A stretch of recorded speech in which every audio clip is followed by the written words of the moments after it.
என் தங்கப்பிள்ளையே, பேரதிர்ஷ்டத்தை செய்தவர்களால் மட்டுமே இன்று இந்த பதிவினை கேட்க முடியும் என்று நான் சொல்லும் பொழுது, என் குழந்தைகள் பலருக்கும் தோன்றுகின்ற எண்ணம், அம்மா, ஒருவேளை இன்று நான் இந்த பதிவினை கேட்காமல் சென்றிருப்பேனானால் எனக்கு அதிர்ஷ்டம் இல்லை என்று அர்த்தமா? நீ எதற்காக என்னை இப்படி வேதனைப்படுத்துகிறாய்? எனக்கு 1000 வேலைகள் இருக்கிறது, நான் அதை பார்ப்பேனா, உன் வார்த்தைகளை கேட்பேனா என்று சொல்கின்ற என் குழந்தைக்கு அம்மா ஒன்றை மட்டும் சொல்கிறேன்.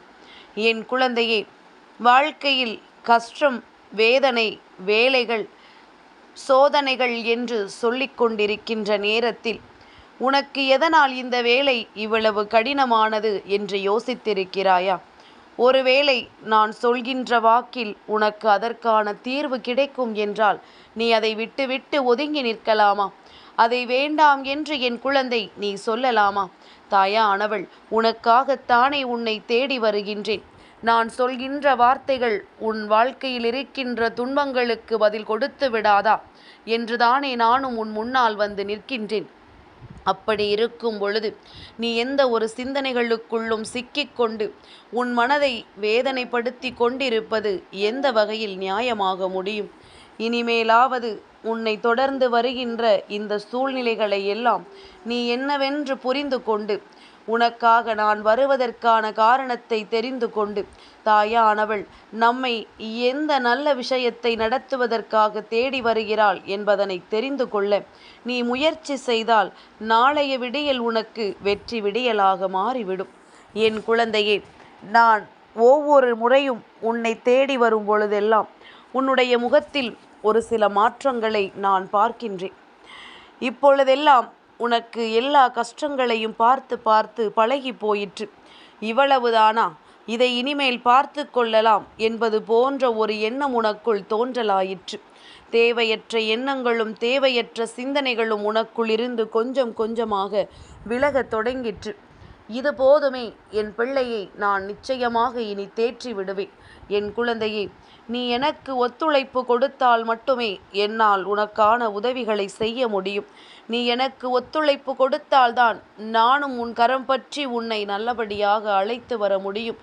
ஆனால் நீ எனக்கு ஒத்துழைப்பு கொடுக்காமல் நீ உண்டு, உன் வேலை உண்டு என்று இருந்து கொண்டிருந்தாயானால் என்னால் எதுவும் செய்துவிட முடியாது என்பதனை நீ புரிந்து கொள்ள வேண்டும். இந்த நேரம் நான் உனக்கு உதவி செய்வதற்கு தயாராக இருக்கின்றேன். நான் உனக்கான வெற்றியை கொடுப்பதற்கு தயாராக இருக்கின்றேன். அப்படி இருக்கும் பொழுது என் குழந்தை, எதை எண்ணியும் நீ வருத்தப்பட்டு கொண்டிருக்காதே. எதை நினைத்தும் இந்த வாழ்க்கையில் நீ வேதனைப்பட்டு கொண்டிருக்காதே. உன்னை தேடி வருகின்ற இந்த மாற்றங்களை எல்லாம் நீ சரியாக புரிந்து கொள்ள வேண்டும். உன்னோடு நான் இருக்கின்ற இந்த நேரங்கள் ஒவ்வொன்றும் உனக்கான நம்பிக்கையை உறுதியாக கொடுக்க வேண்டும். இனி என்ன நடந்தாலும் எது வந்தாலும் நானாக இருந்து உன் வாழ்க்கையில் நடத்துகின்ற விஷயங்கள் அத்தனையையும் நீ நிச்சயமாக உணர்ந்திட முயற்சிகளை செய்து கொண்டே இரு. என் குழந்தையை, நமக்காக யாரும் இல்லை, எதுவும் இல்லை என்று சொல்லி நீ கண்ணீர் வடிக்கின்ற நேரங்களில் எல்லாம் ஒரு நிமிடம் நீ வணங்குகின்ற தெய்வத்தை எண்ணிப்பார். அதிலும் குறிப்பாக உன் குல தெய்வத்தை ஒரு நிமிடம் நீ மனதிற்குள் கொண்டு வா. நிச்சயமாக உனக்காக அவர்கள் இருப்பதையும், இத்தனை காலமும் உன்னுடைய அத்தனை கஷ்டங்களிலும் அவர்கள் பங்கெடுத்ததையும் உனக்கு நினைவுபடுத்துவார்கள். அப்படி இருந்தால் யாரும் இல்லை என்ற வார்த்தை ஒருபோதும் உனக்குள் வந்திருக்காது.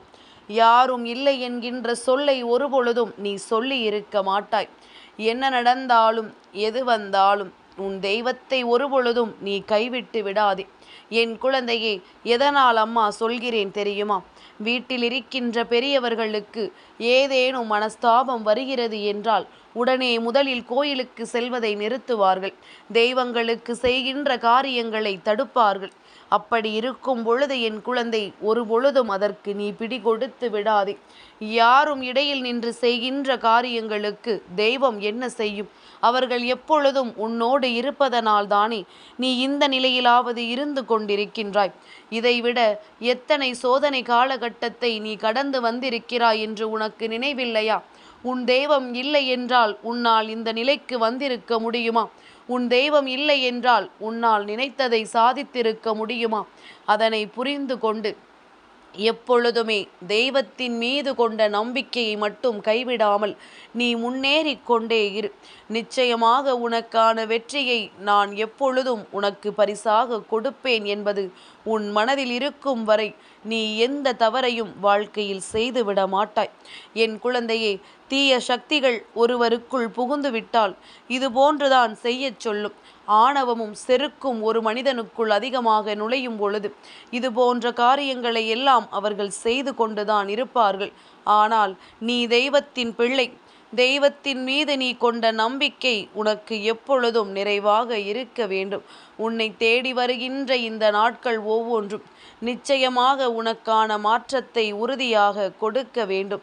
என்ன நடக்கிறது, ஏது நடக்கிறது என்பதனை புரிந்து கொண்டு நீ நல்லபடியான ஒரு வாழ்க்கைக்கு உன்னை தயார்படுத்தி கொண்டாயானால் இனி நடக்கின்ற எதுவும் உன்னை நிச்சயமாக சந்தோஷப்படுத்தும் என்பதனை நீ புரிந்து கொள்ள வேண்டும். என்ன நடந்தாலும், எது வந்தாலும், எவ்வளவு சோதனைக்கு உன்னை ஆளாக்கினாலும் என் பிள்ளை, நீ அந்த நேரத்தில் நிச்சயமாக தளர்ந்து விடாதே. ஏனென்றால் இதைத்தானே எதிர்பார்த்து நிற்கிறது சுற்றி இருக்கின்ற உலகம். இதைத்தானே எதிர்பார்த்து நிற்கிறது உன்னை சுற்றி வருகின்றவர்கள் எல்லோரும்.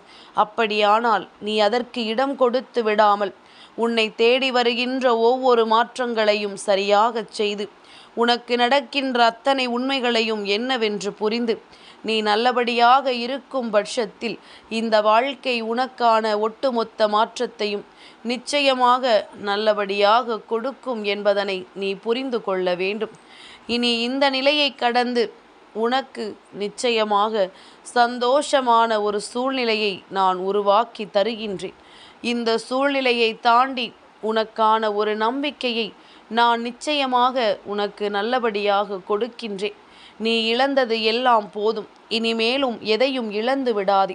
நாளைய விடியல் உனக்கான வெற்றி விடியல்.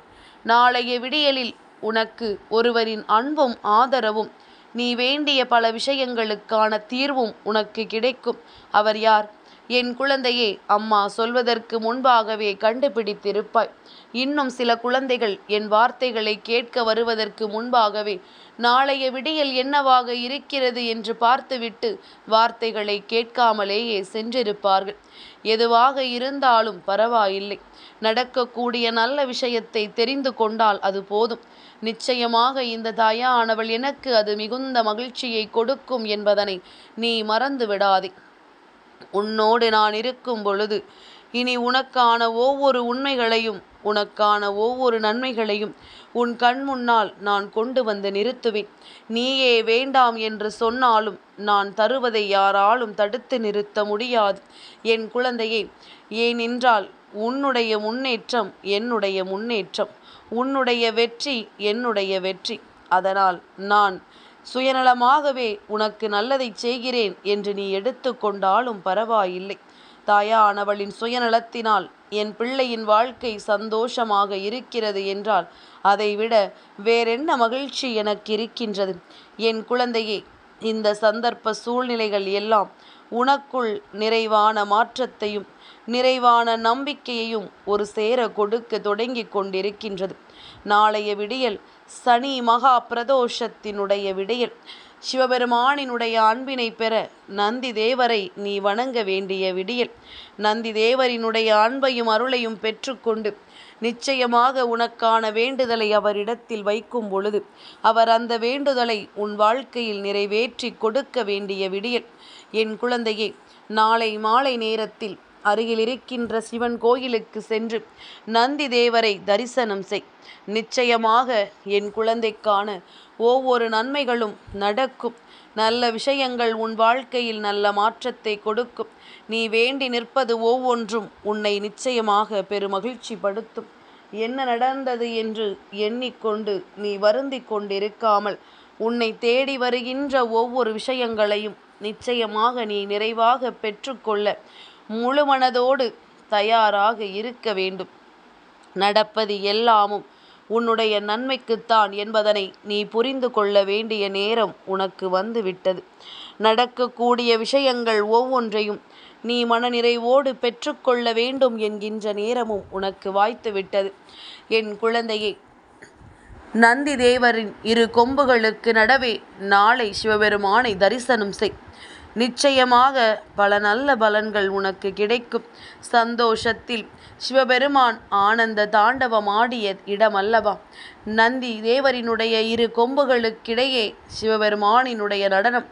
நாளைய தினம் நிச்சயமாக உன் வாழ்க்கையில் ஓர் அதிசயத்தை கொடுக்கும். சாதாரணமான பிரதோஷ நாட்களில் வணங்குவதற்கும் சனி மகா பிரதோஷ நாளில் வணங்குவதற்கும் நிறைய வித்தியாசங்கள் இருக்கிறது என்பதனை புரிந்து கொள். தெய்வத்தினுடைய ஆசீர்வாதங்களை ஒருவரால் ஒரு சேர பெற முடியும் என்றால் அந்த நாளில் எக்காரணத்தை கொண்டும் நாம் விட்டுவிடக்கூடாது. அந்த நாளில் நமக்கான சந்தர்ப்பத்தை நாம் ஒருபோதும் விட்டுவிடக்கூடாது. நடக்கின்ற விஷயங்களுக்காக உன்னை எப்பொழுதும் நீ தயாராக வைத்திருக்க வேண்டும். உன்னை சுற்றி நான் நிச்சயமாக என் அன்பை அள்ளி அள்ளி கொடுக்க வந்திருக்கிறேன் என்பதனை நீ புரிந்து கொண்டால் அது போதும். இனி நடக்கக்கூடிய ஒவ்வொன்றும் இனிமேல் எந்த நிலையிலும் உனக்கான நம்பிக்கையை கொடுக்கும். தேவையற்ற எண்ணங்கள் உன் வாழ்க்கையில் இருந்து விலக்கி எந்த நிலையிலும் உன் தெய்வத்தை விட்டு விடாமல், எந்த சூழ்நிலையிலும் உன் தெய்வத்தின் மீது நீ கொண்ட நம்பிக்கையை இழந்து விடாமல் உனக்கான பேரதிர்ஷ்டத்தை நீ உறுதியாக பெற்றுக்கொள்ள எப்பொழுதும் தயாராக இருந்து விட்டால் அது போதும். நடப்பது நன்மைக்குத்தான். இந்த வாழ்க்கையின் உனக்கான உண்மைகளை உனக்கு சொல்லிக் கொடுப்பதற்குத்தான் என்பதனை நீ புரிந்து கொண்டால் அது போதும்.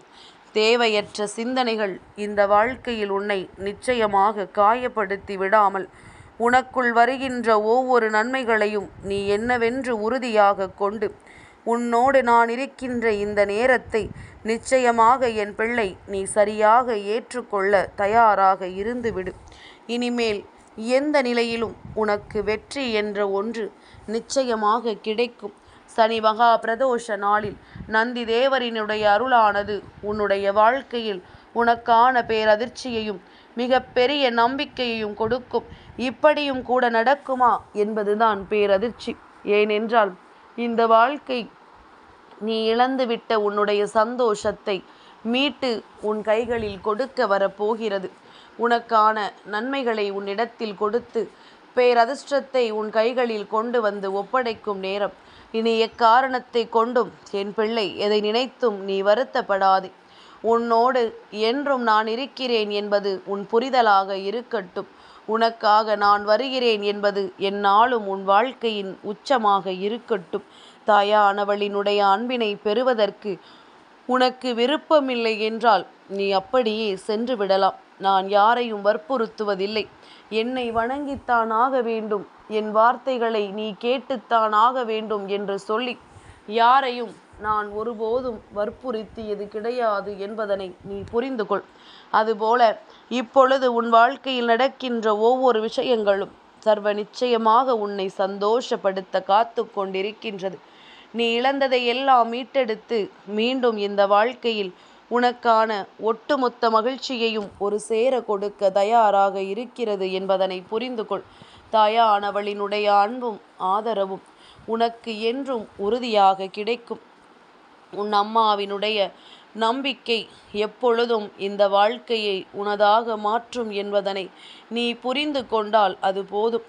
நடப்பது ஒவ்வொன்றையும் நீ நிச்சயமாக மனதளவில் ஏற்றுக்கொள்ளும் பொழுது இந்த வாழ்க்கை உனக்கான அதிர்ஷ்டத்தை நிச்சயமாக உனக்கு கொடுக்கும் என்பதைத்தான் இன்று உன் தாயானவள் என் வார்த்தைகளை கேட்டால் நிச்சயமாக நீ பேரதிர்ஷ்டசாலி என்று சொல்லி இருக்கிறேன். எத்தனை விஷயங்கள் உன் வாழ்க்கையில் நடந்திருந்தாலுமே தெய்வத்தினுடைய அன்பு என்ற ஒன்று உன்னை நிச்சயமாக வழிநடத்தும் என்பது உன் நினைவில் இருக்கட்டும்.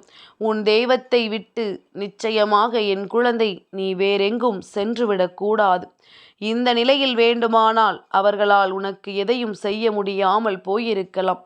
ஆனால் நாளைய நிலை நிச்சயமாக உன் வாழ்க்கையில் அவர்களால் நல்லது நடத்தி கொடுக்கப்படும் என்பது உன் மிகப்பெரிய நம்பிக்கையாக இருக்கட்டும்.